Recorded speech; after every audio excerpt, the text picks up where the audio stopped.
Buen día, estamos en vivo con Verónica Arispe, Erin, Freas-Smith y Verónica Arispe, Erin, Freas-Smith y Elsie Ramírez para dar comienzo al espacio de preguntas y respuestas. Recuerden que pueden dejar sus consultas y comentarios en el chat de YouTube. Welcome back, Verónica, Erin, and Elsie. Let's start the Q&A session. Muy bien, la primera pregunta que tenemos de Ignacio es: ¿por qué se utiliza la conversión inversa Bibframe a Mark 21? Why do you use the inverse conversion from Bibframe to Mark 21? Hi. We use the inverse conversion from Bibframe to Mark 21 because of our commitment to the Mark record and to smaller libraries who are not going to be able to go straight to the Bibframe system. Library of Congress Mark records are available to the public through subscription services like OCLC and RLIN. They're also available for download through Elsie's... Disculpen un minuto. Hay un error en el link, ¿sí? ¿Me esperan un minuto? Okay, we have to wait for a minute because there's some sort of technical issue. Perfect. So just a minute, I guess.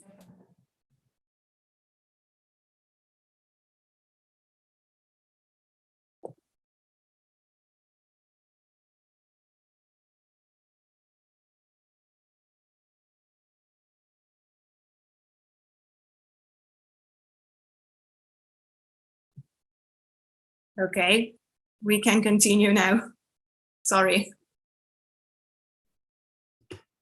Am I starting now? No, you can go on, I think, yes. Okay. So we provide Mark records, as I said, through subscription services. They are also available for download through the Library of Congress's cataloging distribution service. And we also provide cataloging from monographs published in the United States through our SIP program, which is the Cataloging and Publication Program. We remain committed to providing access to all of the bibliographic data that we create because we recognize that not all libraries, publishers, or ILS systems will be able to support Bibframe right away. So it will be necessary for the foreseeable future to convert records created in Bibframe and put them into the Mark 21 format. Thank you. Thank you. Bueno, entonces lo que dijo Erin es que la DLC tiene un compromiso de proveer de registros Mark a distintas bibliotecas de los Estados Unidos y que de hecho pueden acceder esas bibliotecas a través de una suscripción a esos registros Mark. Así que por el futuro cercano seguirán haciendo esto porque no todas las bibliotecas van a poder acceder aún al modelo de Bibframe, así que se seguirá con Mark. Okay, next question. También de Ignacio. Se encuentra disponible el manual de entrenamiento del personal para el uso de Bibframe. You mentioned the staff training manual for the usage of Bibframe. Is that manual available? I'll answer that question. It's not ready yet. The Library of Congress is expected to increase the number of catalogers working in Bibframe in 2022. And a new editor manual and training materials is currently in the works for the next step. However, there are training materials that were created in the first phase that are available at the link that Erin just provided on the chat. Here you can find training modules, slides, and manuals. And then when current materials do become available, they will be posted here as well. There are also several webcasts and presentations available for viewing on the following link that Erin just posted on the Bibframe website. Great.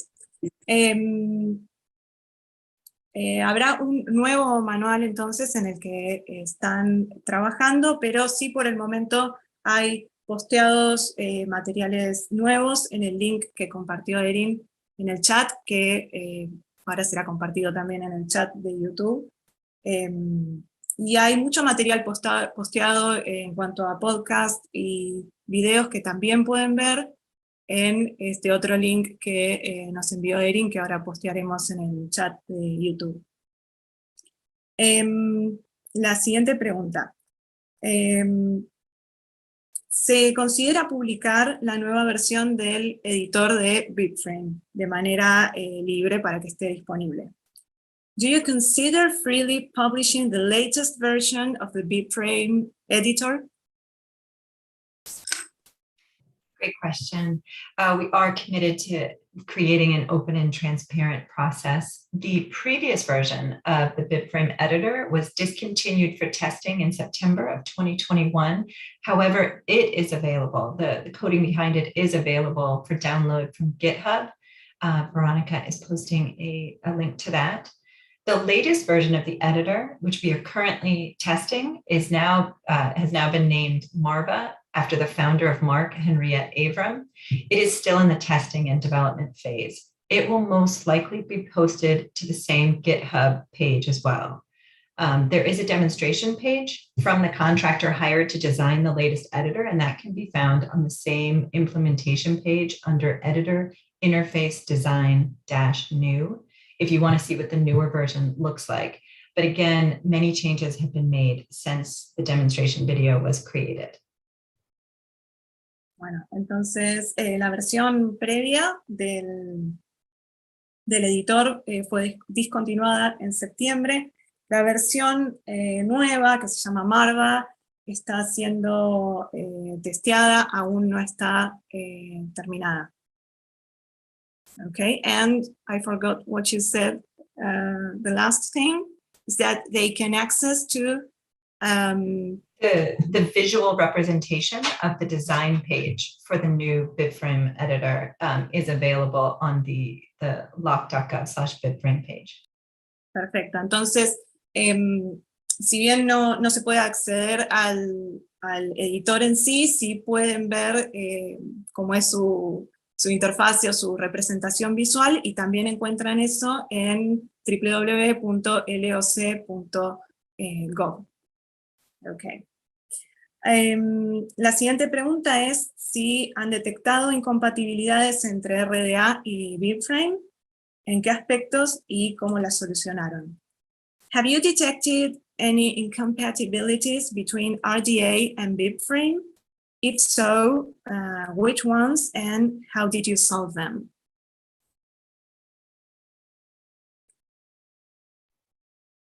Let's see.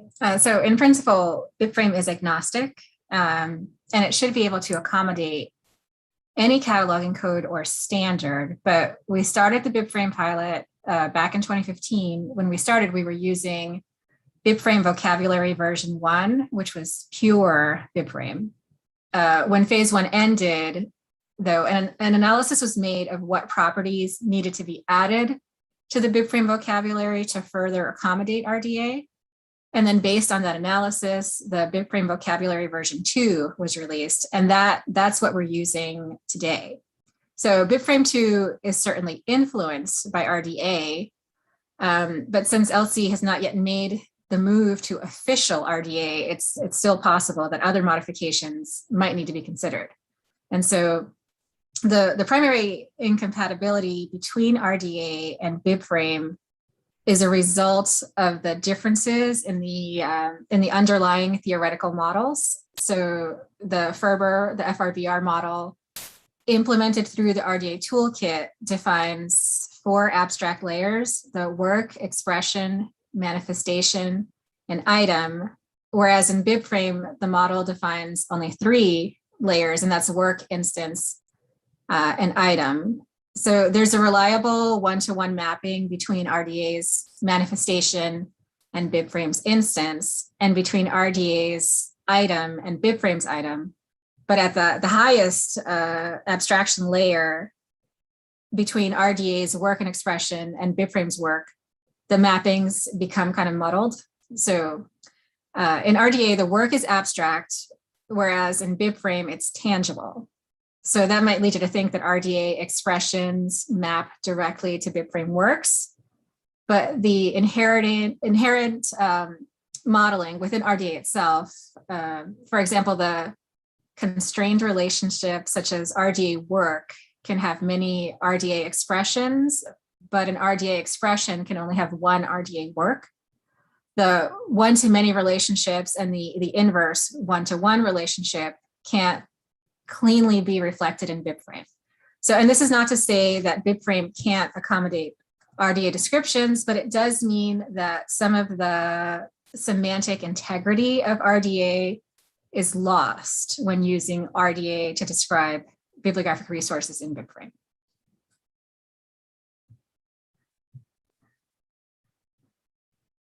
Bien. Entonces, Bibframe puede adaptarse a distintos códigos y reglas.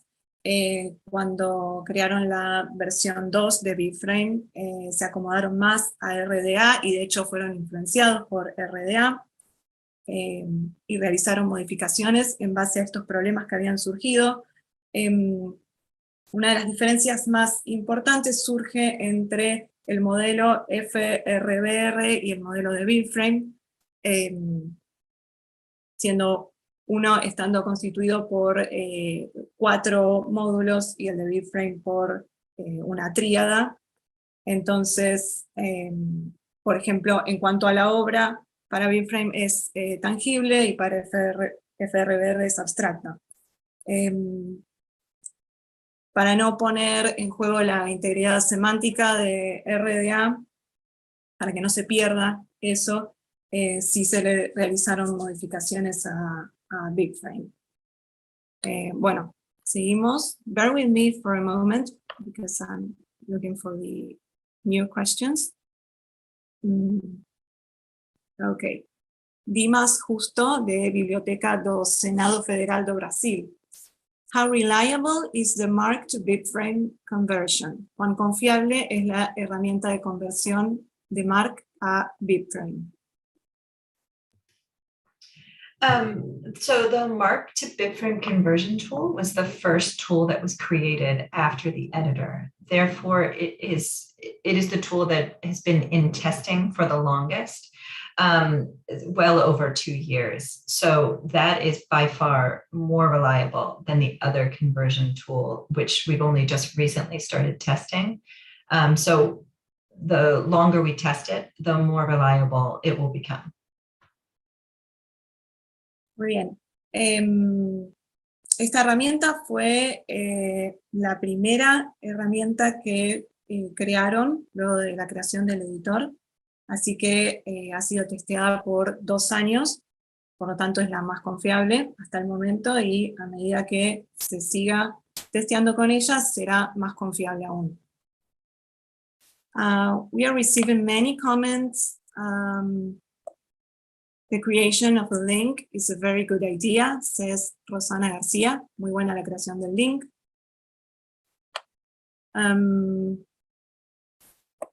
Valeria García, excelente el enfoque, permite hallar la información desde otros extremos de la red gracias a la asignación de esos atributos y enriquece las búsquedas.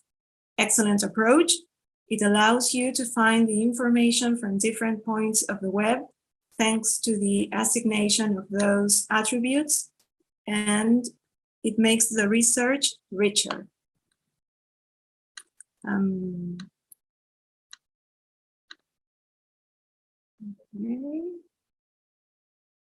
Nora Elida D'Agostino. Interesante las relaciones que se pueden presentar y visualizar. It's interesting to see the relations that can appear and can be shown. Gustavo Alfredo Gómez Rodríguez. Excelente presentación, clarísimas las ventajas de Bibframe sobre MARC. Basta de duplicaciones y redundancias. Excellent presentation. The advantages of Bibframe over MARC are very clear. No more duplications and redundancies. Cintia de Acevedo Lourenço. I am a professor of cataloging at UFMG Brazil. I would like to know about the possibility of using these Elsie tools in the teaching of RDA at the university. Well, I think you answered that with the links on the chats, right? Okay.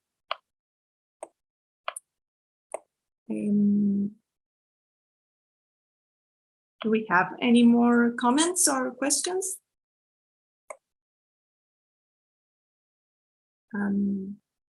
Okay. Well, we're receiving many comments, greetings from different parts of the country and other countries of Latin America as well. And well, wonderful presentation, interesting. So thank you very much. And okay. So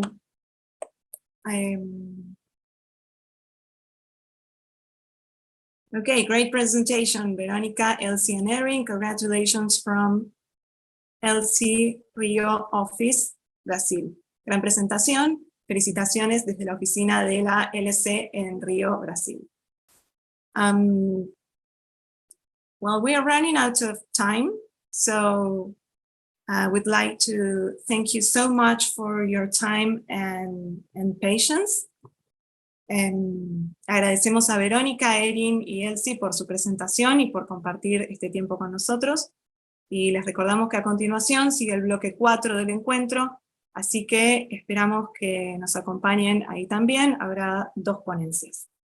So thank you very much and greetings from Colombia, Argentina, México, Perú, Uruguay. Gracias. Thank you. Bye bye. Thank you.